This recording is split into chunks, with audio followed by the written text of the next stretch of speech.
My aunt stole my college fund to buy a boat. I didn't argue. I left a stack of bank statements on the table at Christmas, and her husband's face went pale. Working double shifts at Applebee's for 3 years straight while my friends were out. Partying wasn't exactly my idea of a good time, but I had a plan. Every tip, every paycheck, every birthday dollar from grandma went straight into my college fund. 15 grand might not sound like much to some folks, but when you're making minimum wage plus tips, that's basically my entire future sitting in that account. My Aunt Rita had always been the responsible one in the family. You know the type, always talking about budgets and investments, making everyone feel like she had her stuff together. When I turned 18 and needed someone to help me manage my savings account, she volunteered faster than you could say compound interest. My parents thought it was sweet. I thought I was being smart, getting financial advice from someone who seemed to know what they were doing. Boy, was I wrong. The first red flag should have been when Rita started posting all these vacation pics on Facebook. Suddenly she's in Cabo, then she's at some fancy resort in Florida, then she's showing off this brand new Sea-Doo like she just won the lottery. Meanwhile, she's still crying broke every time the family gets together, talking about how tight money is since Uncle Dave's hours got cut at the factory. But I didn't put two and two together until I tried to check my account balance online one random Tuesday in November. I'm sitting in my Honda Civic during my break, scrolling through my banking app, when I see a number that makes my stomach drop to my Converse sneakers. $312. That's it. That's all that's left of 3 years of blood, sweat, and dealing with Karen customers who send back their buffalo chicken dip because it's too spicy. I'm staring at my phone screen thinking there's got to be some mistake. Maybe the app is glitching. Maybe I'm reading it wrong. But then I scroll down to the transaction history, and there it is, clear as day. A withdrawal for $14,700 dated 2 weeks ago. Authorization code and everything, and the name on the transaction, Rita Johnson. Update. So I've been digging through all my bank statements, and the evidence is pretty damning. Found some text messages too where she basically admitted to borrowing money.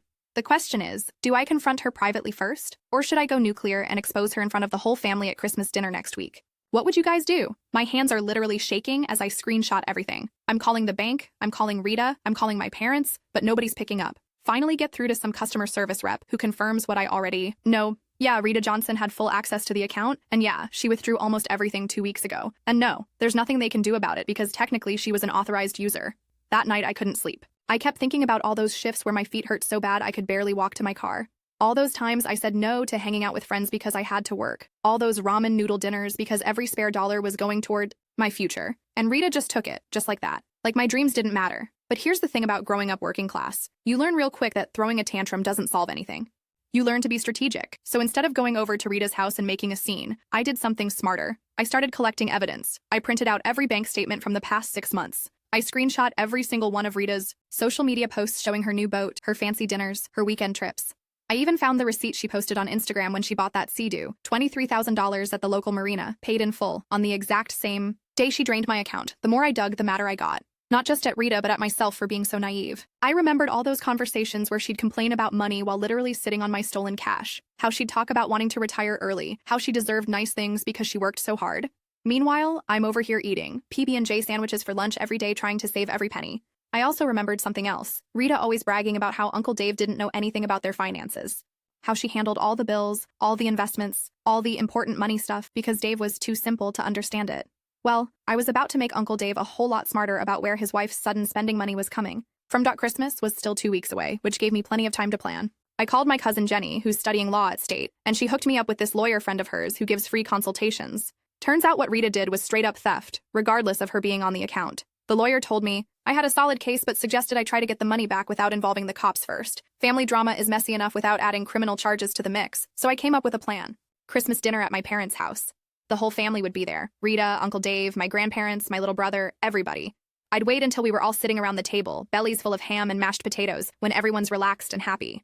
Then I'd casually mention how I was having trouble with my college fund and needed some advice. Update. Christmas dinner is tomorrow and I've got everything ready. Bank statements, screenshots, even printed out some of her Facebook posts showing off the boat. My parents don't know what's coming and I feel kind of bad about ambushing everyone, but Rita needs to face consequences. Do you think I'm doing the right thing? Part of me wonders if I should just handle this privately, but she's been lying to everyone for months. The days leading up to Christmas were torture. Rita kept texting me about how excited she was for dinner, how she couldn't wait to see everyone, how she'd bought everyone such great gifts. Every message made me want to throw my phone against the wall. Here she is playing the generous aunt role while she's literally stolen my future. Christmas morning came and I barely touched my presents. My parents got me some new clothes for college, which just made everything worse because what if I couldn't even afford to go now? My little brother kept asking why I looked so upset, and I just told him I was stressed about school applications.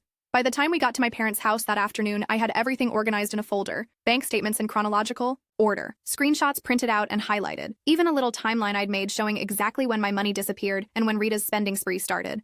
I felt like I was preparing for a presentation, which I guess I kind of was. Rita showed up looking like $1,000,000. New designer purse, fresh highlights, nails done. She brought this huge expensive wine that probably cost more than I make in a week.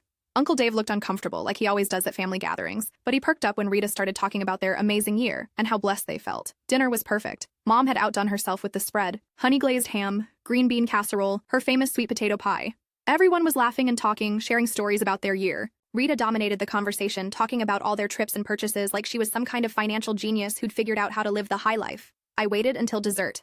That's when everyone's guard is down, when the wine has kicked in a little, when people are at their most relaxed. Rita was in the middle of telling some story about their boat when I cleared my throat. Actually, Rita, I wanted to ask you about something financial, I said, my voice steadier than I expected. I've been having some issues with my college fund account. The table got quiet. Rita's smile flickered for just a second before she recovered. Oh, honey, what kind of issues? You know I'm always here to help. I pulled out my folder and set it on the table. Well, I noticed some large withdrawals that I didn't make. Maybe you could help me understand what happened? Rita's face went white, like ghost white. Uncle Dave looked confused, leaning forward to see what I was showing everyone. My parents exchanged glances. I'm sure it's just some kind of mistake, Rita said quickly, reaching for the papers. Bank errors happen all the time, but I pulled the folder back. Actually, I already called the bank. They confirmed that you withdrew $14,700 from my account on November 15th, the same day you posted this picture on Facebook. I slid out the screenshot of her Instagram post, Rita grinning on her new Sea-Doo, with the caption, "Dreams do come true, finally got my baby." The silence at that table was deafening. You could hear my grandpa's old clock ticking in the living room. Uncle Dave's face went from confused to pale, to something I'd never seen before, pure rage mixed with humiliation. Rita, he said slowly, what is she talking about? Update. The fallout has been incredible. Rita tried to deny everything at first, then started crying and saying I was ungrateful and making a big deal out of nothing. Uncle Dave left the dinner table and I could hear him on the phone in the kitchen, pretty sure he was calling their bank. My parents are horrified. The money question now is whether Rita will actually pay me back or if I need to get the police involved. This whole situation is crazy. Rita started crying then, but they weren't real tears. They were those fake, manipulative tears people use when they get caught doing something horrible. You don't understand, she sobbed. I was going to pay it back. I just needed to borrow it for a little while. Borrow? I said, my voice getting louder despite myself. You don't borrow money without asking. You don't borrow someone's entire college fund to buy yourself a toy boat. You stole from me, Rita. You stole 3 years of my life. Uncle Dave stood up so fast his chair fell backward. $14,000? Rita, where did you get $14,000? My mom reached over and squeezed my hand. I could see tears in her eyes, and I knew she was thinking about all those times she'd bragged to her friends about how responsible Rita was, how lucky I was to have such a financially savvy aunt looking out for me. Show them the rest, my dad said quietly. He wasn't asking, so I did. I spread out all the bank statements, showing the timeline of withdrawals. I showed them the Facebook posts of Rita's shopping sprees and vacation photos, all dated after my money started disappearing. I showed them the receipt for the Sea-Doo, purchased with cash on the same day she cleaned out my account. Rita kept trying to interrupt, making excuses, saying I was being dramatic. But the evidence was right there in black and white. Uncle Dave picked up one of the bank statements with shaking hands, reading every line like he couldn't believe what he was seeing. You told me your sister gave you money for the boat, he said to Rita, his voice barely above a whisper. You said your sister in California sent you an inheritance. I was going to tell you the truth, Rita whimpered. I just needed time to figure out how to pay her back. With what money? Uncle Dave exploded. We're behind on our mortgage. Our credit cards are maxed out. Where exactly were you planning to get $15,000 to pay her back? That's when Rita's mask finally slipped completely. She stopped crying and got this ugly look on her face. She's 19 years old. She doesn't need that much money right now. College is expensive, but she could get loans like everyone else. I needed that money for our future, for our retirement. She's young. She has time to make more money. The audacity of it hit me like a punch to the gut. She actually thought she deserved my money more than I did. She thought my dreams, my future, my 3 years of sacrifice meant less than her wanting a fancy boat to impress her friends. My grandpa, who'd been quiet this whole time, finally spoke up. Rita, that girl worked herself to the bone for that money. I watched her turn down invitations, skip meals, work holidays so she could save every penny for her education. And you just took it? I was going to pay her back, Rita screamed, but nobody was buying it anymore. Uncle Dave was already on his phone, calling their bank, checking their account balances. From what I could hear of his side of the conversation, things weren't looking good for Rita. Turns out she'd been hiding a lot more than just my stolen money. The rest of Christmas dinner was basically ruined, but honestly, I felt lighter than I had in weeks. The truth was finally out. Rita couldn't hide behind her fake financial expertise anymore. Everyone could see exactly what kind of person she really was. My parents drove me home that night in complete silence until my mom finally spoke up. Honey, we're so sorry. We should have been more careful about who we trusted with your money. It's not your fault, I told them, and I meant it. Rita fooled all of us. But my dad shook his head. It is our fault. We're your parents. We should have protected you better. The next few weeks were a whirlwind. Uncle Dave did leave Rita, at least, temporarily. He moved in with his brother and filed for separation. Turns out Rita had been hiding all kinds of financial secrets, credit card debt, unpaid bills, even a second mortgage on their house that Dave knew nothing about. The family basically split into two camps. Most people supported me and were disgusted with Rita. But she had a few defenders, mostly people who thought I should have handled it privately instead of humiliating her in front of everyone. To those people, I say this: she humiliated herself by stealing from a teenager. Rita did eventually pay me back, but only because Uncle Dave threatened to file for divorce and report her to the police if she didn't. She had to sell the Sea-Doo, return a bunch of expensive jewelry she'd bought, and liquidate some investments. It took almost 2 months, but I finally got my $14,700 back, plus some extra for the trouble. I ended up using that money exactly how I'd planned, for my first year of college. I'm studying psychology now, partly because going through this whole experience made me fascinated by what makes people do terrible things to the people they're supposed to love. Rita still tries to contact me sometimes. She sends these long, rambling texts about how sorry she is, how she made a mistake, how we're family and should work things out. But here's what I learned from this whole mess. Just because someone's related to you doesn't mean they get unlimited chances to hurt you. I blocked her number after the third "I'm sorry" text that didn't include any actual accountability for what she did. My parents think I'm being too harsh, but I disagree. Rita didn't just steal my money. She stole months of my peace of mind, years of trust in family, and almost derailed my entire future. Some things can't be fixed with a simple apology. These days, I manage my own finances, obviously. I've got a new savings account that only I have access to, and I'm working part-time at a coffee shop near campus to rebuild my emergency fund. It's not easy juggling work and school, but at least I know every dollar I earn is actually mine. The best part? I'm thriving in college. My grades are great, I've made some amazing friends, and I'm actually enjoying learning for the first time in years. Turns out when you're not constantly stressed about money, you can focus on the things that actually matter. Rita's life, on the other hand, pretty much fell apart.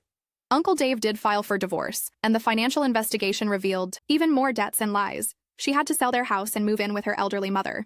Her reputation in the family is completely shot. Nobody trusts her with anything important anymore. Sometimes I wonder if I should feel bad about how everything turned out for her. But then I remember sitting in my car that day, staring at my empty bank account, feeling like my entire future had just evaporated. I remember all those shifts at Applebee's, all those sacrifices, all those dreams she almost destroyed with her selfishness. So no, I don't feel bad. Rita made her choices and now she's living with the consequences. I made my choice too, to stand up for myself, to demand better, and to protect my future from people who would steal it for their own gain. And you know what? I'm proud of that choice. I'm proud of the person I became through this whole mess. I learned that sometimes the people who are supposed to protect you are the ones you need protection from. I learned that being family doesn't excuse bad behavior. Most importantly, I learned that I'm strong enough to fight for myself when nobody else will. College is everything I hoped it would be and more. I'm learning, growing, building the future that Rita almost stole from me. And every time I sit in a lecture hall or turn in an assignment, I remember that I earned this opportunity through my own hard work and determination. Rita tried to steal my dreams, but she failed. I'm living my best life now, surrounded by people who actually care about my success instead of trying to profit from it. Sometimes the best revenge really is just living well.